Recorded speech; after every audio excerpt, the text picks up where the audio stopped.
안녕하십니까, 이송수의 증시 토크입니다. 자, 오늘 주식시장을 분석하기 위해서 한 가지 검색을 해봤습니다. 그것은 무엇이냐? 자, 시장에서 PBR, 즉 순자산가치 대비한 시가총액의 비율이 1 이하인 종목을 검색을 해봤어요.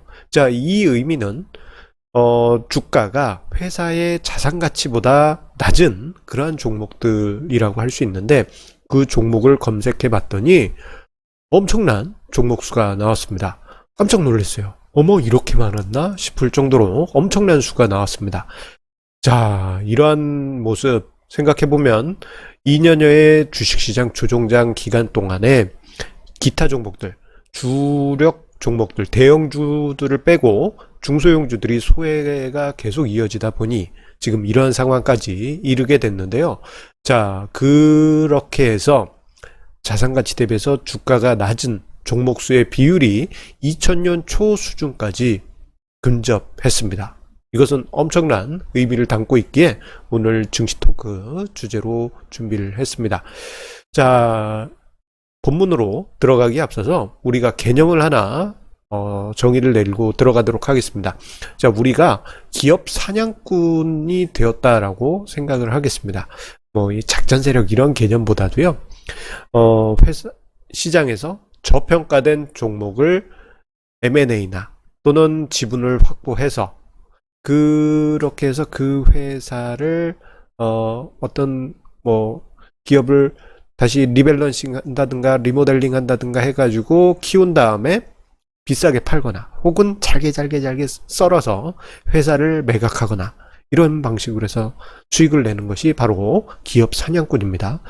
자, 그런데 시가총액이 순자산가치보다도 낮은 기업을 매매해서 경영권을 확보하게 될 경우에는 그 회사를 쪼개어 팔아도 수익을 만들 가능성이 높습니다. 그래서 PBR 레벨 1 이하인 종목은 자, 회사의 순자산가치 대비해서 가격이 낮기 때문에 어떤 본질적인 측면에서 저평가된 메리트가 있다라고 그렇게 볼 수 있는 것이죠. 자, 그 개념을 이제 PBR 1배라고 이야기를 하기도 하고, 북투 마켓이라는 표현을 써서 1배 이상, 이렇게 표현을 하기도 합니다. 그래서 이건 이제 미국 방식, BM은 미국 방식, 그리고 PBR은 우리나라 같은 동아시아권에서 자주 사용합니다. 자, 어쨌거나 이 개념으로 보게 되면은, 자, 기업 사냥꾼 측면에서 순자산가치 대비해서 주가가 낮다는 것은 근본적인 기업의 저평가된 수준을 가늠할 수 있는 중요한 잣대로 활용할 수 있는 것입니다.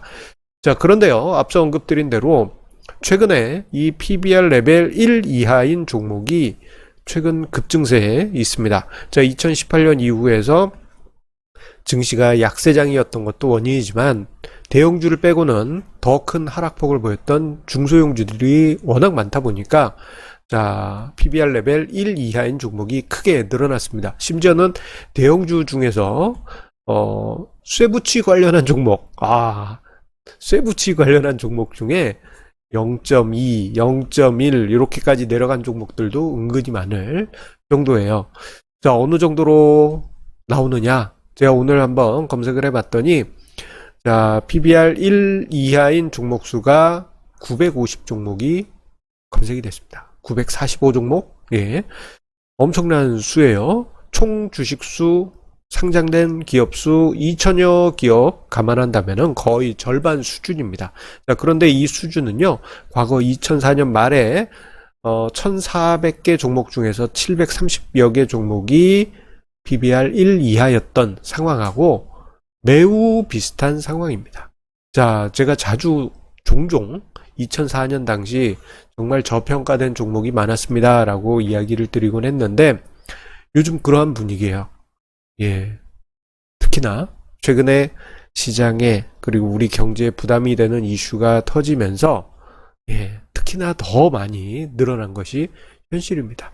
자, 이렇게 생각하면은 PBR이 낮은 것은 기업이 좀 여러 가지 이익성이 떨어진다든가 성장성이 떨어지기 때문이다라고 생각하실 수도 있는데 2004년 당시에도 비슷한 분위기였습니다. 2000년 IT 버블 붕괴되고 2001년 9.11 쇼크, 그리고 2003, 4년에 카드 대란 등등등. 뭐 조용하지 않은 날이 없었습니다. 그때도 뭐 성장성 우려 뭐 이런 거 자주 나왔어요. 지금 화면상에 있는 종목들은 2004년 연말 당시 제가 리스트업 했던 종목들입니다. 보니까 뭐 추억에 있는 종목들도 있네요. 0.1 이하인 종목들이 정말 많았던 시기가 바로 그때였습니다. 자, 그렇다면 앞서 살짝 언급드렸지만 장부 가치로 기업 가치를 보는 것은 좀 올드한 방식이 아니냐. 예, 그렇게 생각하실 수 있습니다. 사실 이 PBR이라든가 장부 가치로 기업 가치를 평가하는 것은 아주 오래전부터 해왔던 것이다 보니 좀 올드하고 좀 뭐랄까 묵은내 나는 그러한 투자 기준으로 보일 수가 있습니다. 특히나 요즘 같은 경우에는 성장주들이 중요한 팩터로 부상하고 있다 보니까 장부 가치만으로 시장을 평가하는 것에 대해서 회의적으로 보는 시각도 분명 많은 것은 사실입니다.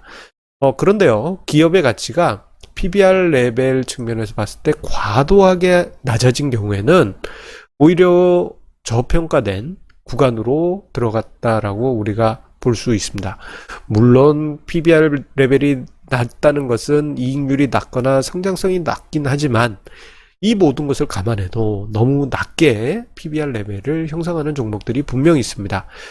가격이 하락했다라는 이유만으로 이 종목은 가격 하락했으니까 계속 하락할 거야. 그러니까 투매를 해야 돼. 이런 논리, 모멘텀 논리로 해서 주가가 하락하면서 저 PBR 국면으로 들어가는 종목도 있고요. 이익이나 성장성에 비해서 너무 과도하게 하락한 종목도 있습니다. 심지어는 요즘 종목을 쓱 아무거나 이렇게 붙잡고 착착 하고 보시게 되면요, 회사가 저 PBR은 맞는데 그렇다고 해서 기업의 이익성이 나쁜 건 아니에요. 이익도 괜찮고 성장도 뭐 어느 정도 PBR 이 정도면 너무 PBR이 낮은 거 아닌가 싶을 정도의 성장성도 가지고 있는 종목들이 그냥 탁 잡힙니다. 심지어는 배당 수익률 뭐 3%, 4% 이런 종목들 요즘 그냥 아무 종목이나 이렇게 막 아무 종목이나 싹 들어도 발견될 정도잖아요. 자, 그러다 보니 절대적인 자산 가치 이하로 주가가 하락하고 있고 대형주 중에서도 0.2 이하로 PBR 레벨이 내려가는 종목들이 늘고 있습니다. 자, 특히나 이 자산 가치 측면에서 볼 때 현금 자산은 절대적인 최후의 마지노선의 성격을 가지고 있습니다. 자, 왜냐하면은 장부상 봤을 때 기업의 가치란 것은 다양한 자산들이 엮여 있어요.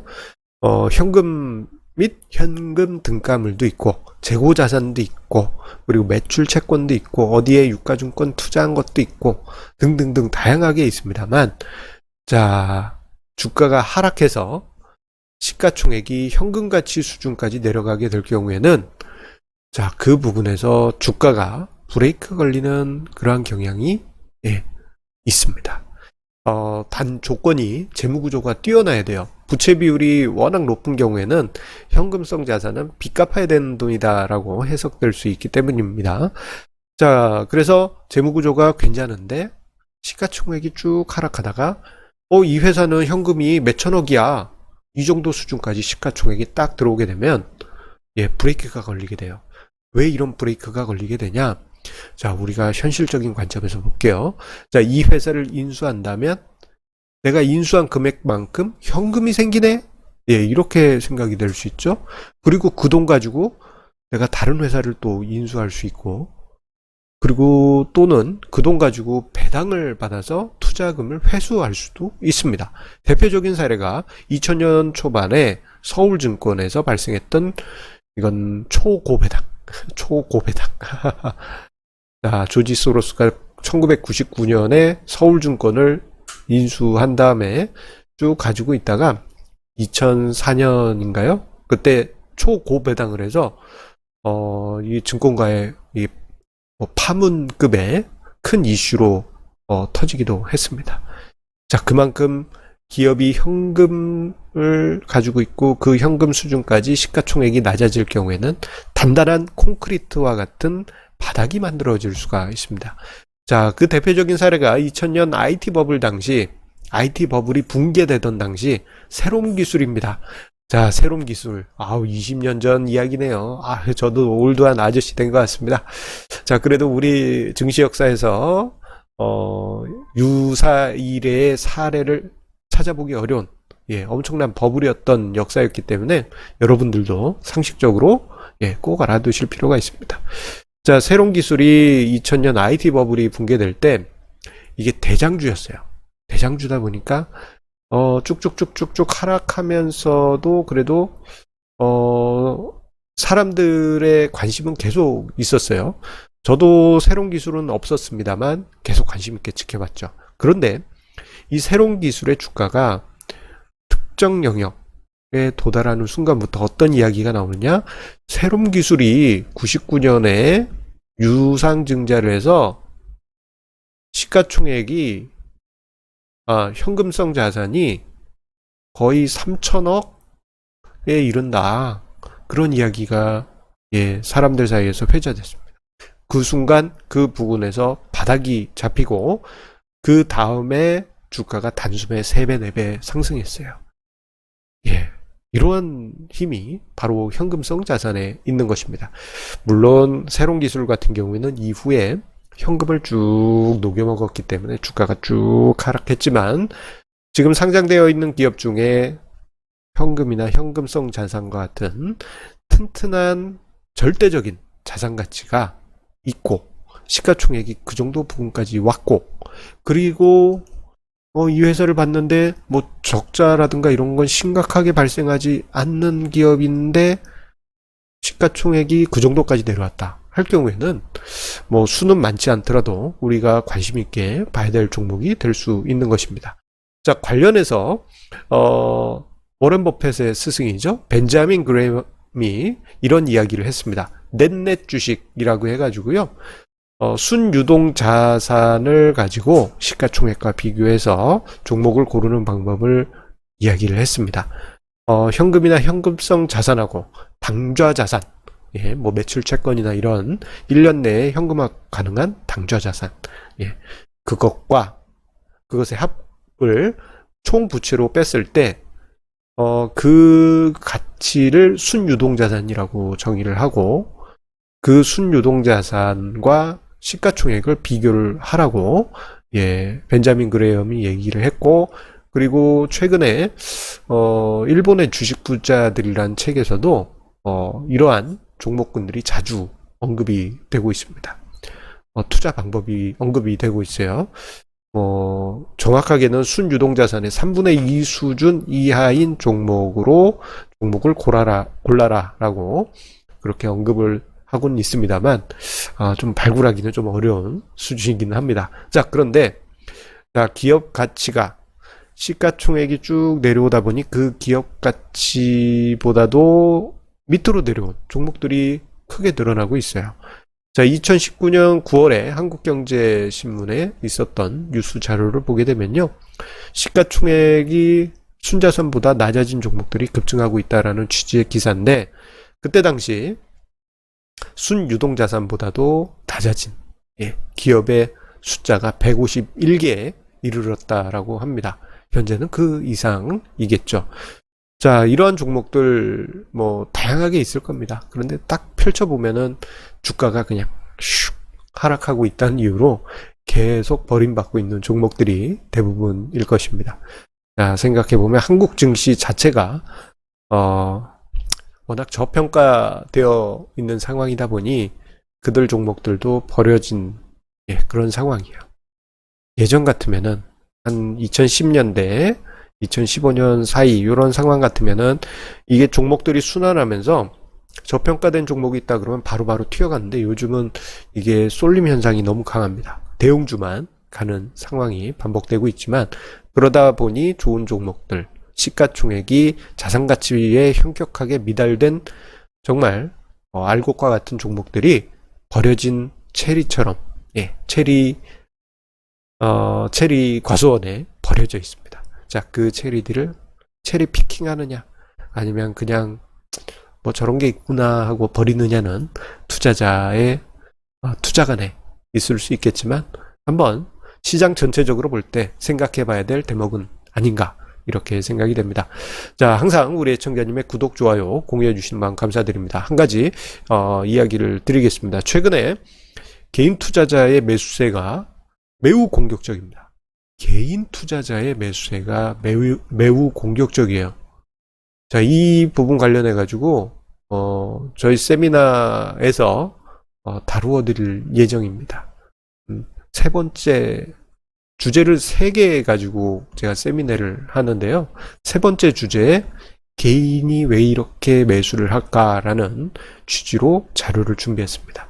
자, 내일 모레 세미나 예정되어 있는데요. 자, 관심 있는 분들께서는 영상 상세보기나 칼럼 링크에 세미나 참여 방법 꼭 숙지하시고 신청해 주시기 바라겠습니다. 자, 그러면 내일 증시 토크에서 다시 만나 뵙도록 하겠습니다. 감사합니다.